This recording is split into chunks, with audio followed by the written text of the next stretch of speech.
What's up, everybody? Let's talk about 2666. Yep, I talked about this a little bit on the stream last week. Now we're getting into it in detail today. Roberto Bolaño's gigantic posthumously published work. Um, recently put onto that New York Times top 100 list. And probably controversially so. I imagine some folks might not be so jazzed about this work. It is super duper long, and man, I it made an impression on me. It clocks in at about 893 pages, I think, is the total, um, and it is a gigantic work. So let's get into it. Let's talk about 2666. So, 5 parts to the novel in total.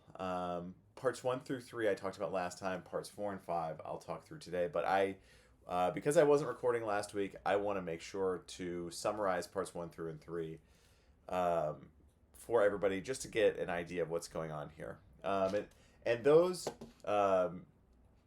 who are new to the channel, I'm relatively new to streaming and YouTube and all this stuff. So if you have any feedback, let me know. And if you have any comments about the books, of course, hit me up in the comments or in the chat. Let me know how you feel. I want to hear from you folks. 2666 is such a... this is my cat Ferd, by the way. Such a strange novel. I think the biggest thing about Bolaño's work in general is Bolaño's support of surrealist art, and I think 2666 is no stranger to that.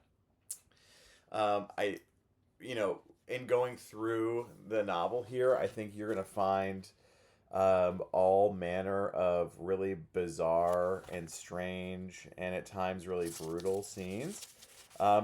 Very frequently very brutal scenes, because I think that one of the biggest sort of processes that the reader goes through in a novel like 2666 is a profound reflection on the brutality of humanity and the absurdity of masculinity. Right off the top, I think 2666 is, for all of its 893 pages, a really damning commentary on toxic masculinity. And I think that might be a reading that some folks might not necessarily agree with, but let me know in the comments how you guys feel about that. A lot of the descriptions of women and sexualization of women in this novel is frankly can be a little tough to read, particularly once we start focusing as readers more thoroughly on the femicide that's occurring in Santa Teresa. And I think that on a surface level reads as machismo, and I think that there's something to be said for that in a novel like Savage Detectives as well. But I get the feeling from Bolaño here that there is an overwhelming critique of contemporary masculinity baked in here. And without a doubt, it is a bizarre and strange ride. So let's dig in. So part 1 of the novel is the part about the critics. Let me pull this up for you folks here. And part 1 focuses on a small group of academics, and pardon my hands, I was working with spray paint earlier today. A group of academics who are from Europe. They are all focused very narrowly on a German novelist named Benito von Archimboldi. Jean-Claude Pelletier, Piero Marini, Manuel Espinosa, and Liz Norton. These are the 4 critics that the focus of part 1 is on. And what's happening in part one is their descent into madness regarding their attempt to find this reclusive and strange author Archimboldi. All four of them are considered significant voices in the field of Archimboldi studies. Obviously, Archimboldi is fictional, um, and they are all obsessed with this idea of finding Benito von Archimboldi, and basically bringing him to some sort of interview or having a greater understanding of his work.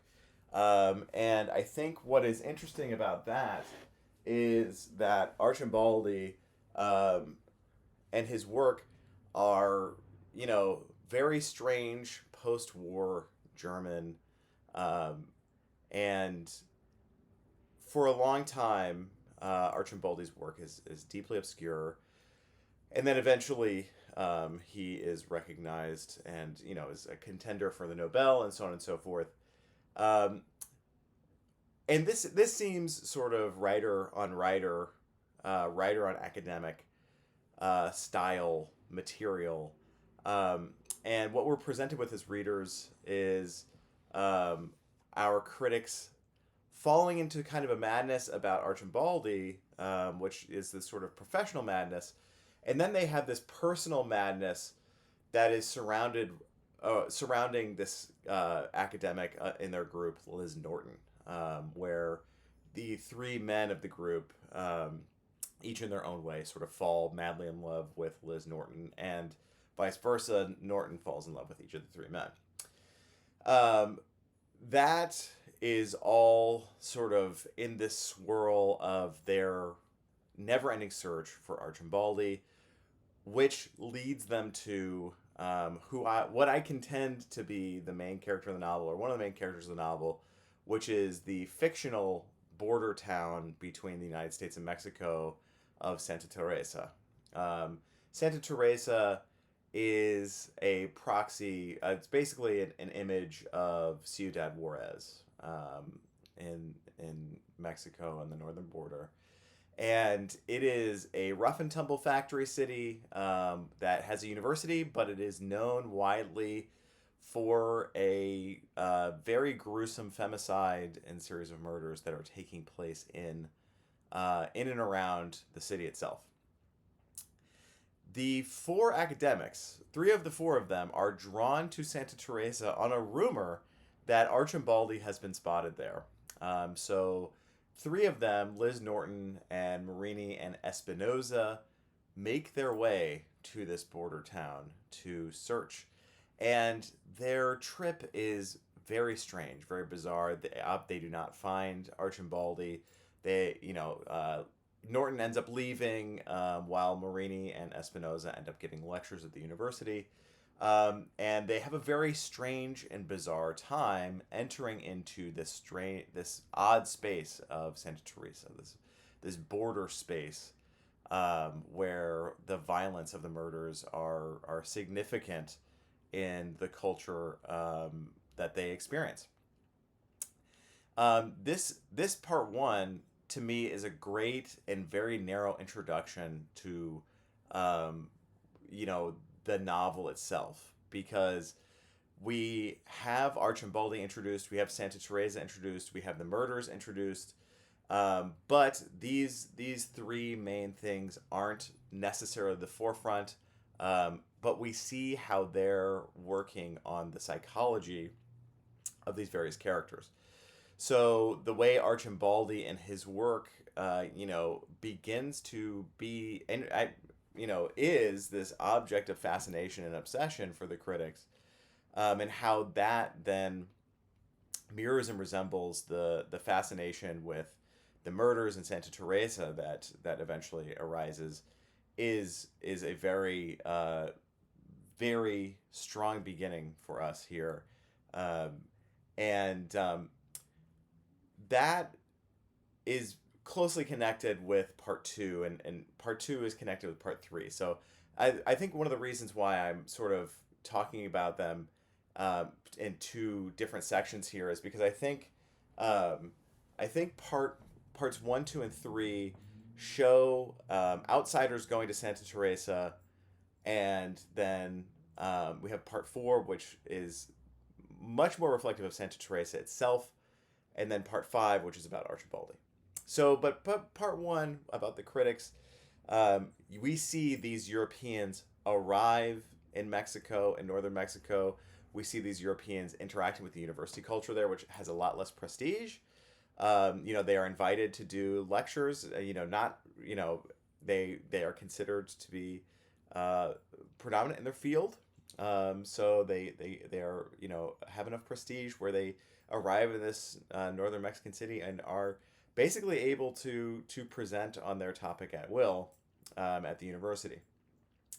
One of the individuals that they liaise with at this university is a philosopher named Oscar Amalfitano.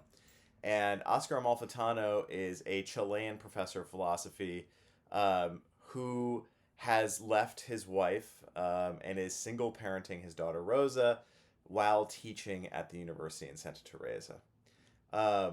And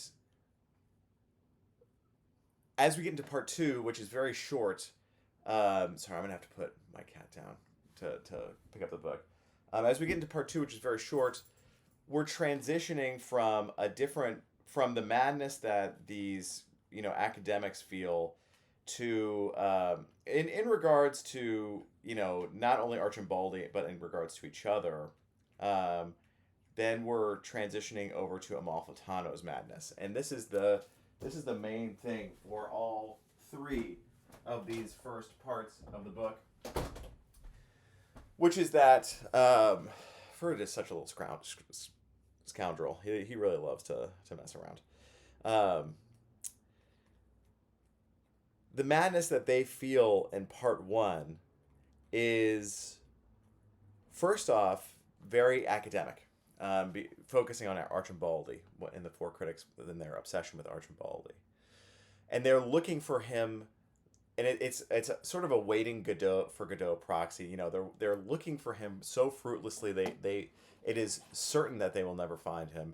And then the sort of more personal, primal madness that they feel with regards to sexual love and infatuation. Part 2, the part about Amalfitano, this introduces a broader kind of philosophical and academic madness, as well as another kind of primal madness, which is the madness that Oscar Amalfitano feels with regard to his daughter, and her safety in Santa Teresa as the femicide is occurring.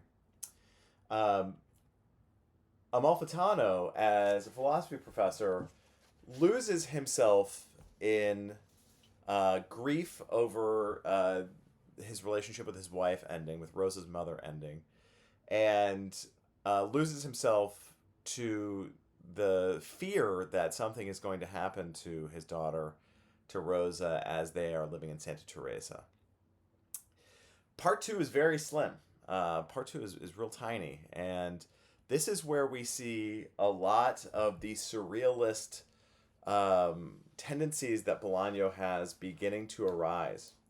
And if you have your copy out, I would point to page 192, 193, and 194 as a great example of where the surrealist abstraction of the madness begins to take part, and where this primal fear, the concerns about safety that Oscar Amalfitano is feeling generally for his family, then begin to sort of blend and mix and muddle with the philosophical life that he leads at the university.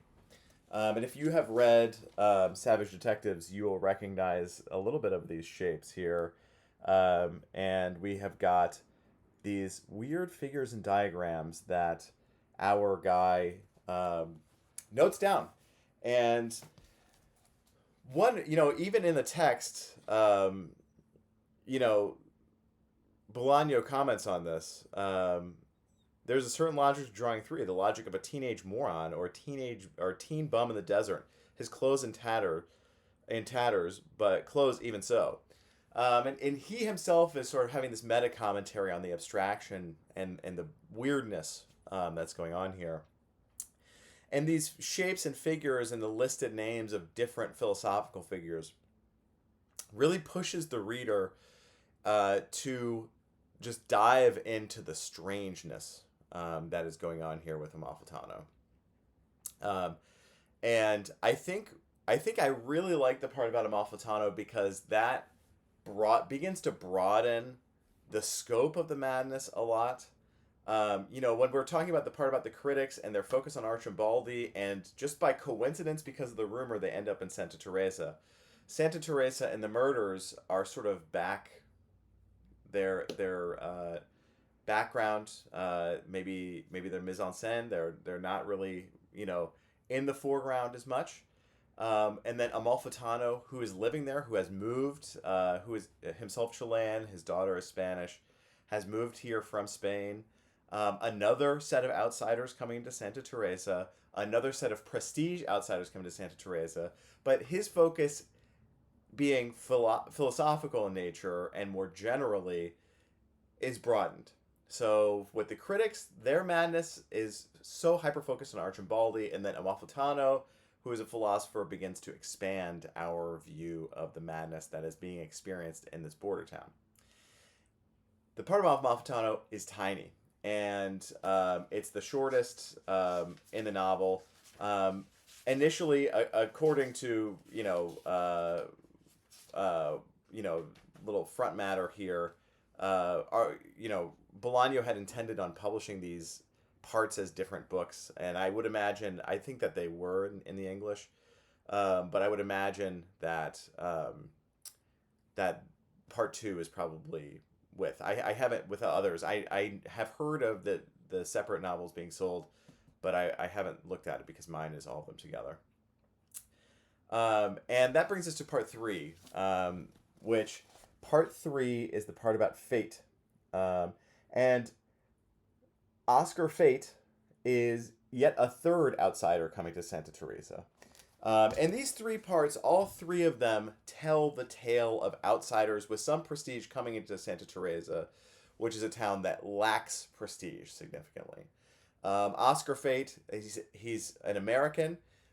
He writes for basically a magazine out of Harlem, like a special interest.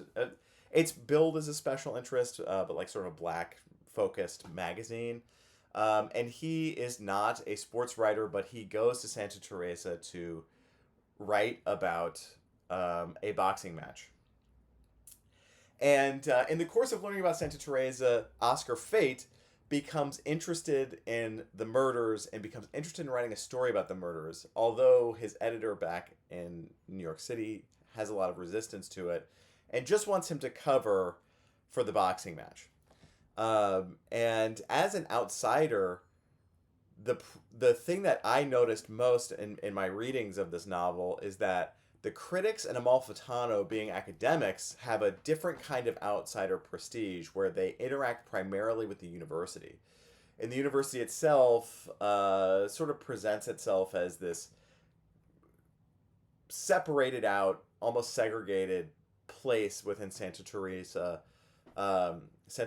where you have a different kind of safety than most of the citizens. Fate himself interacts with Santa Teresa in a much, much different way than the critics do, and also than Amalfitano does. And he does end up meeting more local people in the sense that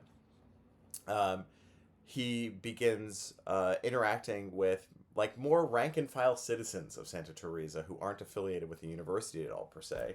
And he also is interacting with other journalists and other folks who are not just covering the boxing match he's going to, but folks who have been covering the ongoing femicide and the murders that are happening in Santa Teresa. And what is really interesting here is, Bolaño gives us a little bit of a through line here in each of these first 3 parts, which is in part 1, Amalfitano interacts with the critics. In part 2, you have Amalfitano and his deep concerns about Rosa, his daughter. And then in part 3, Oscar Fate and Rosa interact significantly. So we end up having the Amalfitanos, and Oscar Fate interacting as well. And there is kind of a blurred madness to Fate's progression here. There's a lot of drunkenness and carousing and partying that surrounds the boxing match. And then there's also this looming, absolutely terrifying madness with regard to Oscar and his considering writing about the murders. This spirals to the point where Oscar Fate and a local journalist, Guadalupe Roncal, as well as Rosa, go at the end of this section to interview the prime suspect, who is a German man named Klaus Haas. Throughout all of this, Oscar Amalfitano convinces Oscar Fate to take Rosa to the United States, to send her on a plane basically back to Barcelona. They have all determined that living in Santa Teresa is no longer safe. So Fate is asked to please take Rosa to the airport, I guess in Phoenix, and send her to Barcelona.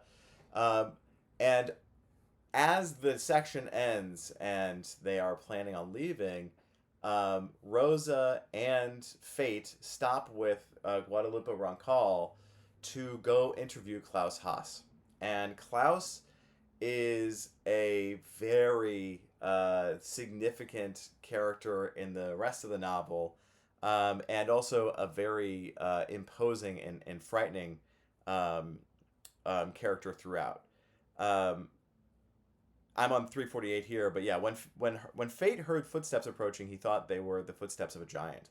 Guadalupe Roncal must have thought something similar because she seemed about to faint, but instead of fainting, she clung to the prison official's hand and then his lapel. He heard voices, as if the inmates were egging someone on. He heard laughter and calls to order, and then the black clouds from the east passed over the prison and the air seemed to darken. The footsteps came closer. He heard laughter and pleas.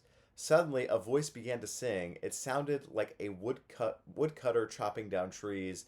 The voice wasn't singing in English. At first, Fate couldn't figure out what the language was until Rosa beside him said it was German. Later on here at the end of this passage, Guadalupe Roncal raised her hand to her mouth as if she were inhaling toxic gas. She couldn't think of what to ask. And Klaus is this huge looming figure that is already in prison, suspected of having committed the murders. And all three of these parts, the critics, Oscar Amalfitano and Rosa Amalfitano and Oscar Fate, and to an extent Guadalupe Roncal, all represent this descent into madness over the first three parts. This was as a reader, this was the biggest thing that I was taking away, was just diving into the madness that's going on here. And maybe that's emblematic of the madness of Santa Teresa. Maybe that's emblematic of the madness of masculinity. There's a lot to unpack there, of course. And overall, these first three chapters are harrowing. And we haven't even gotten to part 4, the part about the murders. But what I was learning and what I was sort of gleaming from these three sections is this outsider being affected and either bringing their own madness or being affected by the madness of Santa Teresa.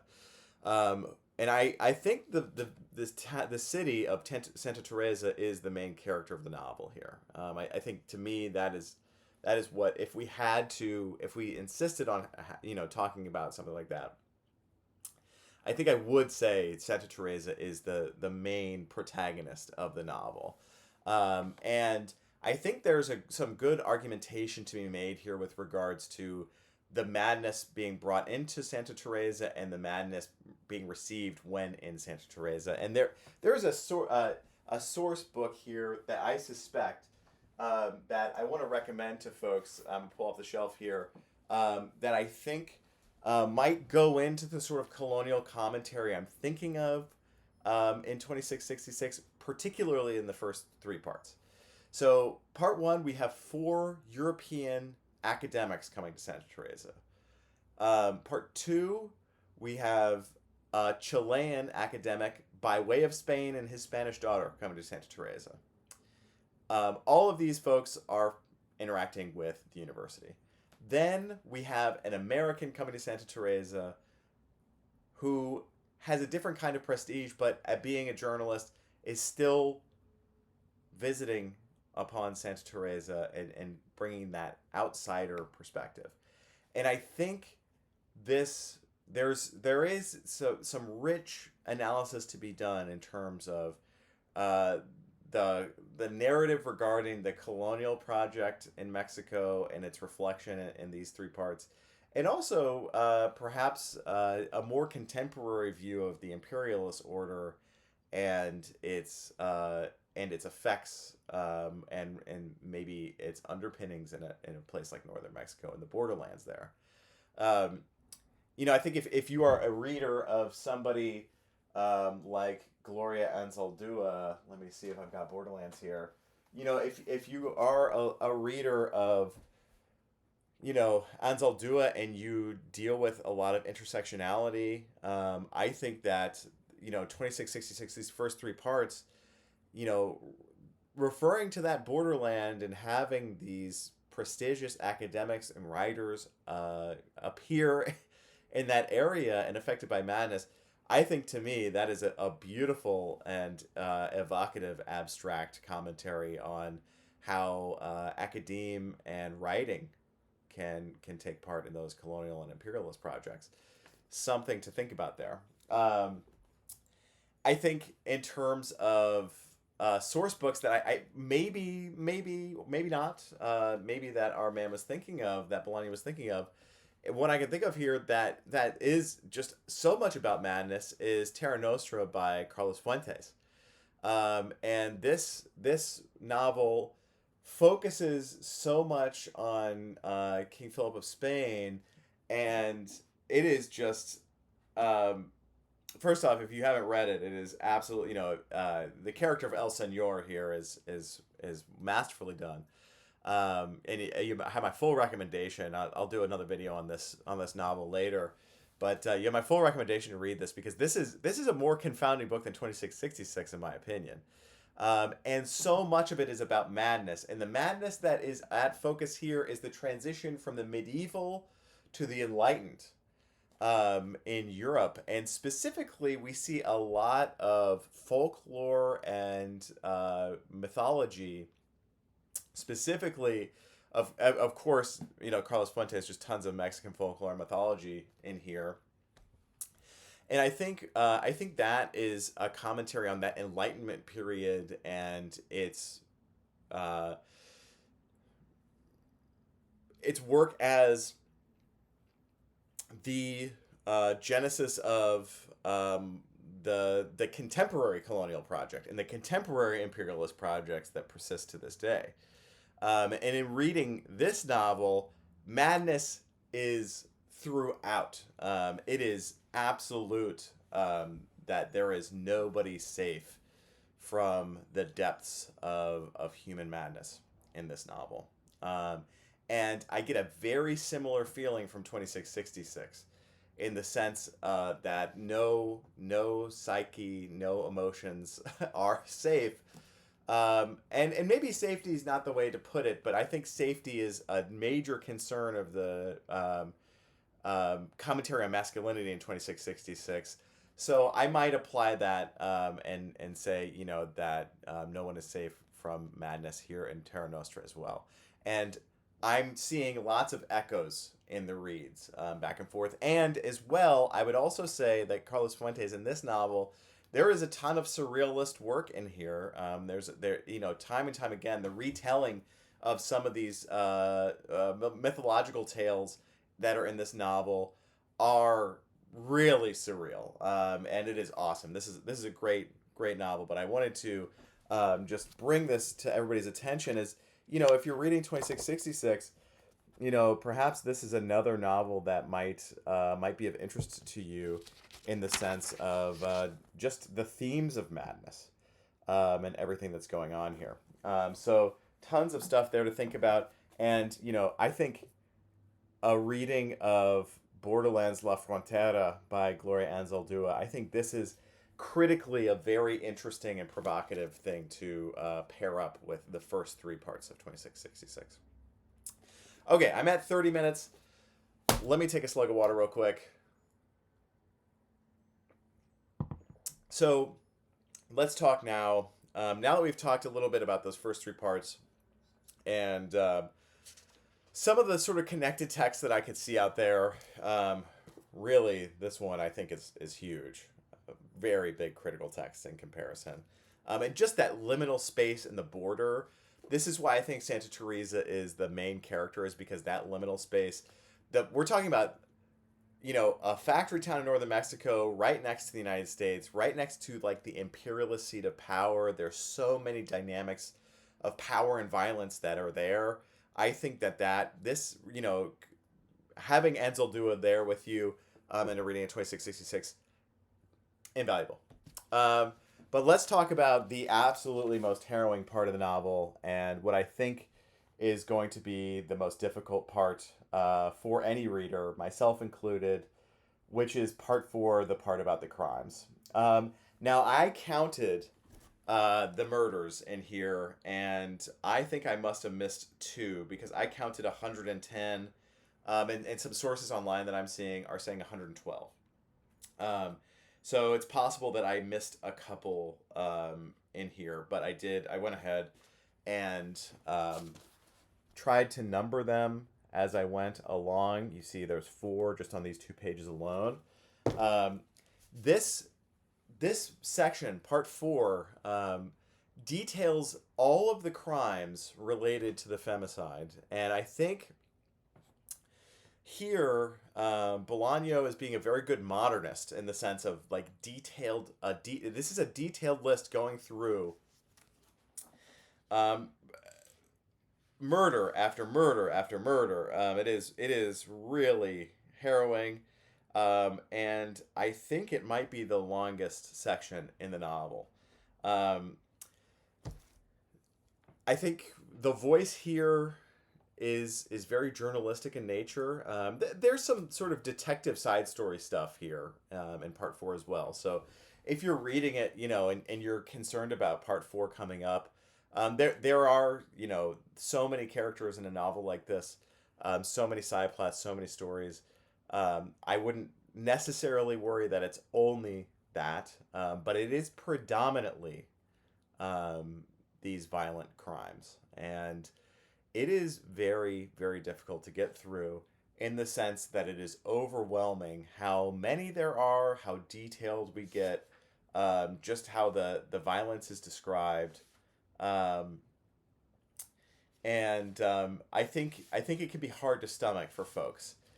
And why read it then might be something that some folks say here. Why, even if we know that this is the longest part of the novel, we know that it's really violent, we know it's certainly very triggering for probably a lot of people, why even dig into it?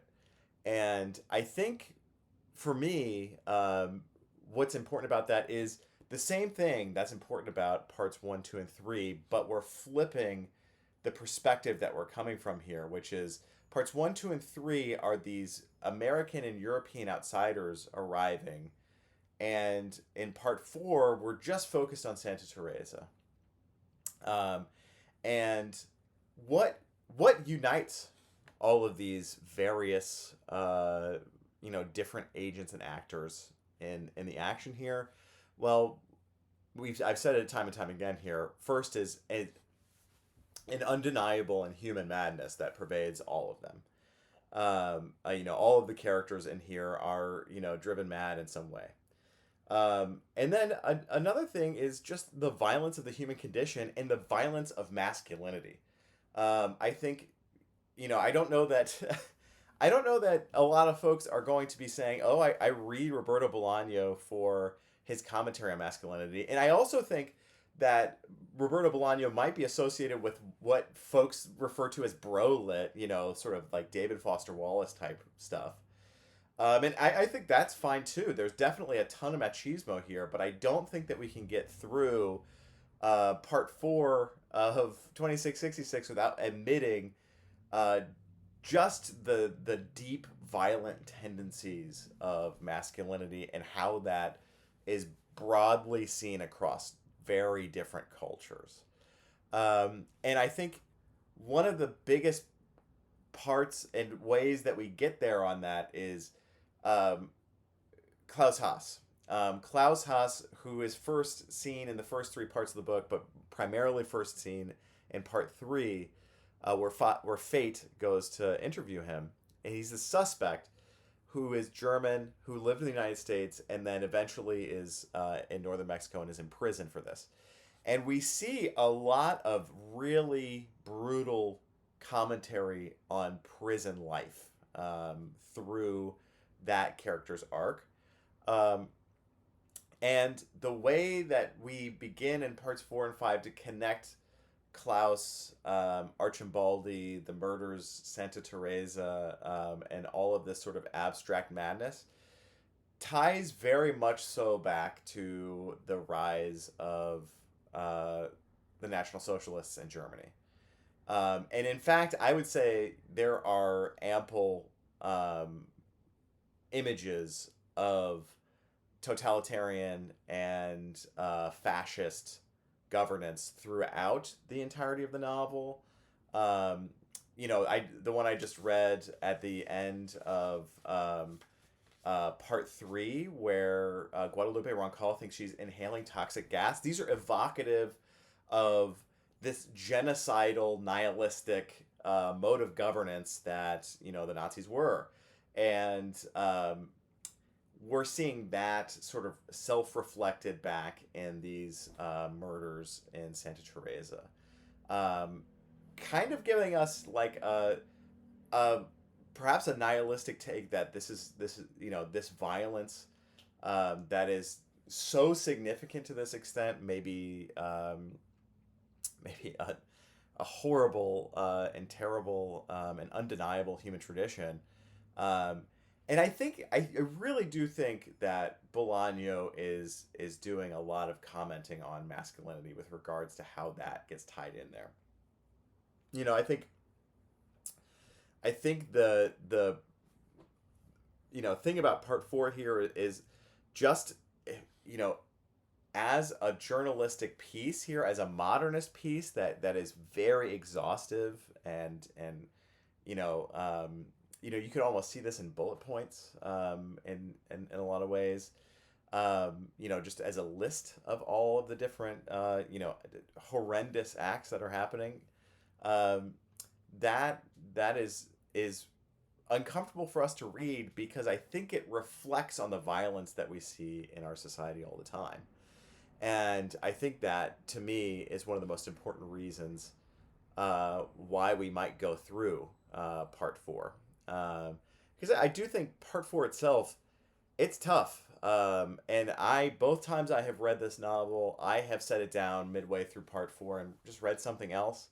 And then revisited it at a later time to just sort of, give myself a little psychological space here. I think topic-wise, philosophical reflections on masculinity and violence are not everybody's thing. Not everybody's super excited to analyze ourselves like that, and that can be very difficult as well. But I do think that it is undeniable that Bolaño has this huge and really important message about our society and masculinity and violence that we need to listen to. And we may get distracted by some of the machismo that Bolaño has here and also has in a novel that is like Savage Detectives. I think that can be distracting, to be sure. But also, I think that there's a ton for us to learn here. And I think what what I'm getting from this is I'm asking myself questions about my own masculinity, about the masculinity of the society around me, about the violence in the society around me. How do we spiral out of control?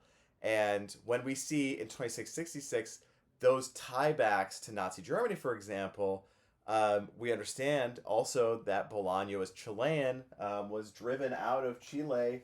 And here's another book by Bolaño that we might really consider as an important, sort of tie-in here, which is By Night in Chile. This is a reflection on fascism. Bolaño's work is all deeply political, in my opinion. I think 2666 and By Night in Chile are super duper political. Every page of this, to be sure.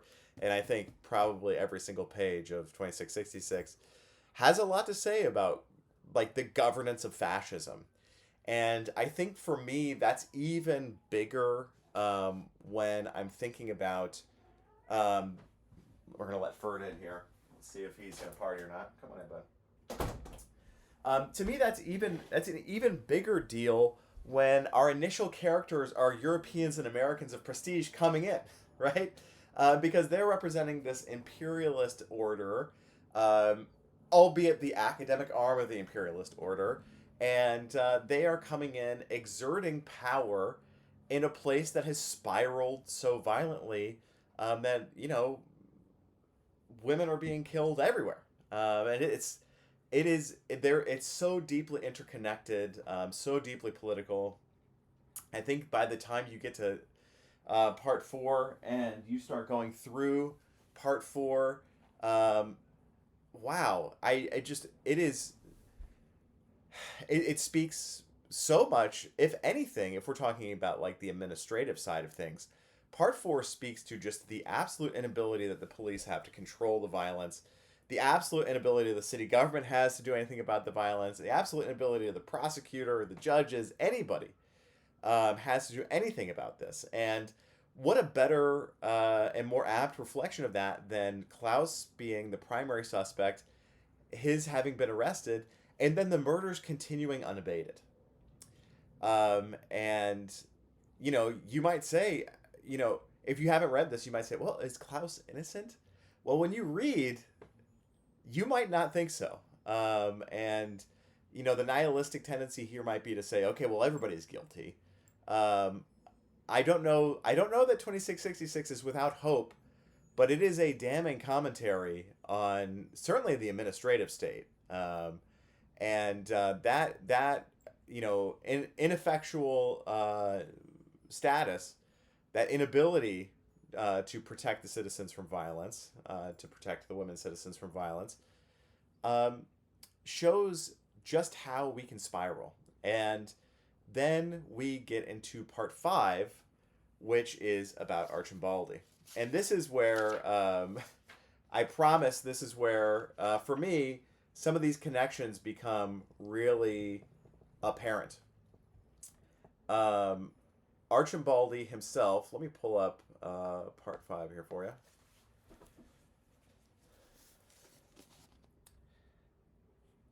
Archimboldi himself is born in Prussia, okay? Born in a very different time in the world. His father, a soldier in the Great War, and Archimboldi himself, before becoming a writer, is a Nazi soldier on the Eastern Front. And there's no way for us, really, as readers, and to my mind, to deny this connection that fascism, violence against women, the sort of madness of imperialism, all of the interconnectedness of this became very clear to me as a reader by the time I got here. Because once you get through part 4, which is a slog, I'll admit it, and even for me, I'm a sucker for Bolaño's sentences. And I think in parts 1 and 2 and 3, there are some really beautiful sentences. And then part 4 becomes this project that is so exhaustive that it is almost distracting. you lose sight a little bit of the tone. At least I did in my reading. That by the time we get back to 5, and we begin to see Archimboldi's story, then I'm really sort of beginning to see this overwhelming critique of how close we are to societal violence, how close we are to fascism, how the modern imperialist order allows for things like societal violence and structural violence, how much that imperialist order might resemble the governance of fascism as well. Um, and the big kicker here in part 5 is that Archimboldi in fact does go to Santa Teresa. Um, it is actually that Klaus is Archimboldi's nephew, and he Archimboldi, as we come to learn about him, ends up going to Santa Teresa, and it's you know wow, what a scrambled, interconnected mess a lot of this novel is, and I mean that kind of in a good way. And I don't think that I'm spoiling anything by saying any of this, because I think when you start to get into this novel, by the time that we start thinking about Archimboldi, I think every reader at that point has had the question in their head of like, wait, why is this German novelist have anything to do with these murders in northern Mexico? And by the time that you get to part 5, the traditions of fascism and violence become so apparent in the cynical view that Bolaño is providing here, that we really, begin to see why this yet another prestige intellectual from Europe might have something to do with it. Um, and I think my reading there is a little abstract. Post in the comments what you think about that. Let me know. I know that there's probably a lot of different opinions about here, but by the time we get to the part about Archimboldi, just having this artist be a fascist himself, be a participant in the fascist state of Nazi Germany, be a person who is at the front lines of the war, that's evocative, and obviously very, very intentional. One of the aspects of part 5 that really sat with me, especially in my first reading, and it's something that I sort of dwell on when I'm thinking about this novel, is Archimboldi the man, Archimboldi the writer, is obsessed with swimming. He is obsessed with swimming, and a couple of times he nearly drowns. And the way that Bolaño writes these scenes, where the young Archimboldi is swimming or enjoying himself in the ocean, those are some powerful and overwhelming scenes for me, because we're here at the end of this dying man's book. Bolaño knew he was dying. It's a huge political novel. There's so much commentary on masculinity here. There's so much commentary on just governance in general, on the madness of living in a society, of course. Santa Teresa as maybe the main character here, is like anywhere else. People have these industrial factory jobs. They go about their daily lives. They have the love, lust, pleasures, and pains of anybody else. What makes that city so special so as to have this kind of violence?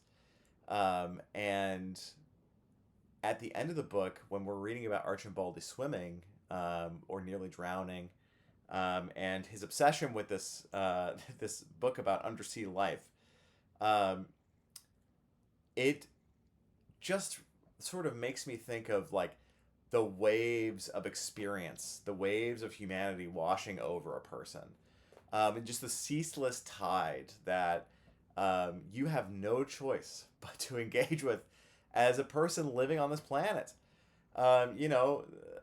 A person living their normal life in Santa Teresa has no choice but to be where they are. Archimboldi has no choice but to be born where he is. Um, and this is, there's sort of a poetic commentary about inevitability baked in there that I think is really interesting. And I didn't think much about Bolaño, the person, probably until the very end here. Because I really, he's writing this as his last work. He's dying. And it did get, very profound at the some of the, that feeling that there are inalienable truths that all of us must accept. One of which is death. And there is a lot going on here. I think parts 4 and 5 of this novel, they do, I think, simultaneously, and you'll have to pardon my contradiction in reading here, but I think they do a couple of things at the same time. One, we begin to sort of solidify the political and social commentary that I think is happening throughout. And, just how cynical and surreal we can view the world is a major takeaway. And, I think that is being solidified and clarified here in these two parts, because with all of the murders being detailed, we have no choice but to confront ourselves in the mirror and say, if we are all humans, what is going on here that this is happening? What separates, us from that violence? And there's a lot of self-reflection that goes in there. And then, with Archimboldi, his ties to fascism, his ties to the Prussian state before it, and, his becoming, this very secretive, elusive novelist who is, creating beautiful art. It's ripe with contradictions.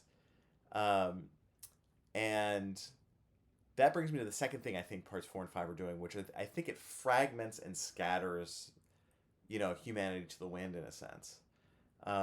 Insofar as, we really aren't able to quantify things very well, except for through abstractions like surrealism or, a philosophy like nihilism. And the assumption that, we are all going to be, that this is the meat grinder of humanity. We're all going to be, thrown through, the endless annihilation of mankind. It's difficult stuff. And I would be really interested to see and hear what your takeaways are here. I'm definitely interested to know what did you get from the novel?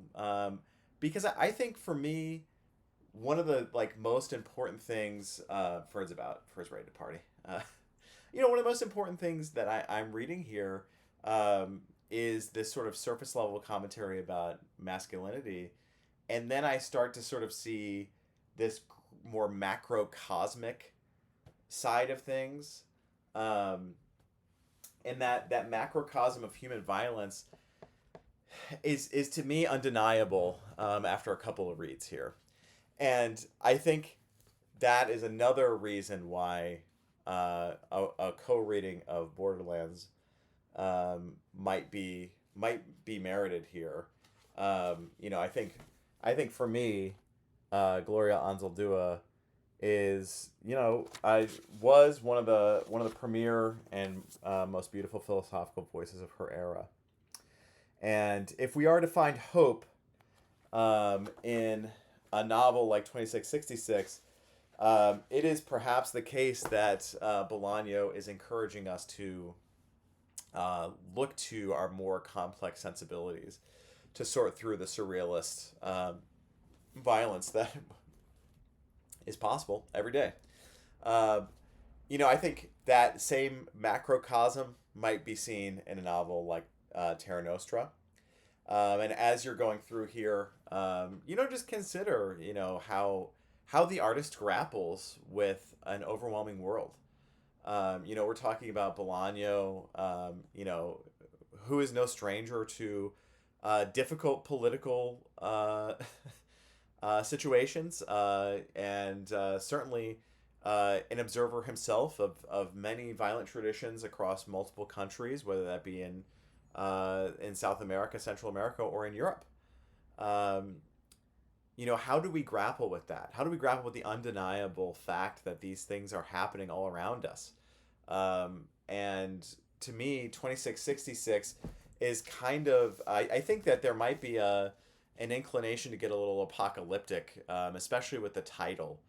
Um, and I think the criticism of humanity might be a little cynical and apocalyptic here. I don't think that you could read it and deny that.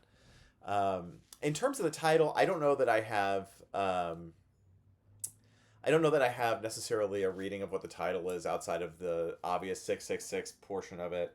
Um, I do know that it is referenced in Savage Detectives. Um, yeah, so I do know that I don't have the page exactly. Let me see if I took a note on it here, but it is referenced, like 2600, the year of the apocalypse. 2600 is referenced here. And maybe there's that sort of inevitable end of humanity approaches us at some point. We don't know when the apocalypse will be, but we know that it has to be at some point. That could be part of it there.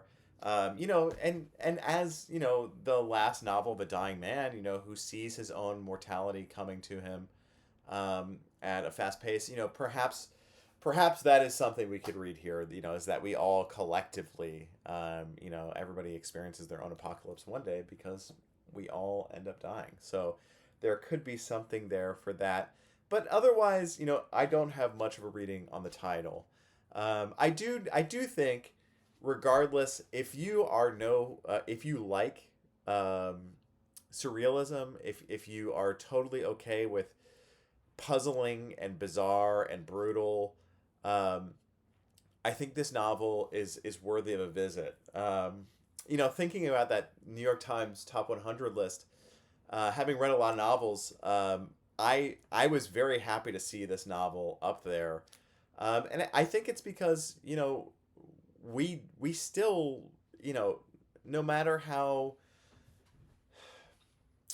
information rich the world gets, I still think that it is worthwhile. Ferd is such a good partier. You're a good boy, Ferd. I think no matter how information rich we get, I think works like this that reflect on very primal aspects of humanity are deeply important to us. And reflection, can go in a lot of different directions on art. And certainly, reflecting on violence is one of the most important, philosophical modes that humans enter into. Who gets to exercise violence? Why? Is there a justification for violence? These are questions that we will continue asking as long as we breathe and have language. And I think 2666 is right there in terms of being one of those works that does articulate a timelessness about the very real and strange conditions of humanity. If you've read it, let me know in the comments below. Let me know any questions you have, and I would love to see folks' perspective about this work. It's a doozy of a novel, and it's really hefty. I didn't even really talk about a lot of the name dropping and referencing that Bolaño does in here. There is endless, almost encyclopedic, different references to surrealists and writers, and different writerly movements. And there's just a ton to unpack here. And it's, I agree with the New York Times. I'm glad they put it there. I think it is a worthy novel of anybody's time. And I can also understand why folks might not be so enamored with approaching that violence. So don't feel like, I don't believe in the canon. Maybe I'll do a video on Harold Bloom and the canon. And I don't believe in the canon. I don't think that there's a list of books that everybody absolutely must read. Because the idea of canon kind of has some ickiness to me, especially in terms of, maybe how the canon has been used, pardon me, to promote, only certain people's work. I think, Bloom and his canon, is focusing mostly on white men. So I don't think that there's canon. I do think, though, that if you're interested in exploring a really complicated vision of masculinity and violence and humanity, maybe interested in digging deeper into how some of that sort of imperialist and colonialist project material has ramifications on us every day still, of course, I think 2666 is worthy of a read there. Yeah, let me know what you think. Let me know in the comments.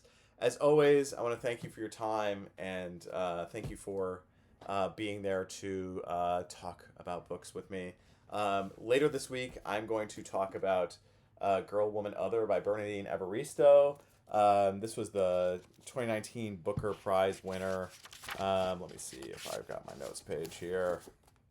So I'll be talking about this novel, and I really liked the premise and everything that's going on with Girl, Woman, Other. I think this was a really interesting read, and I also thought that it is experimental in its own right with how the words are on the page, and just the huge polyphonic cast of characters. So I really thought that this had a lot going on for it, and I was really interested to read this.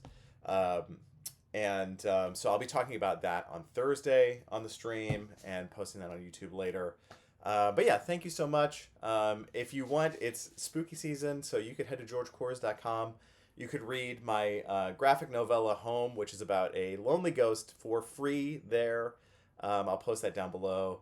Of course, if you want to read Always the Wanderer and support me, you have my eternal thanks. And thank you so much for joining me today, and I will see you folks later this week to talk about Bernardine Evaristo. In the meantime, enjoy your riding, enjoy your reading, and we'll talk later. Thank you.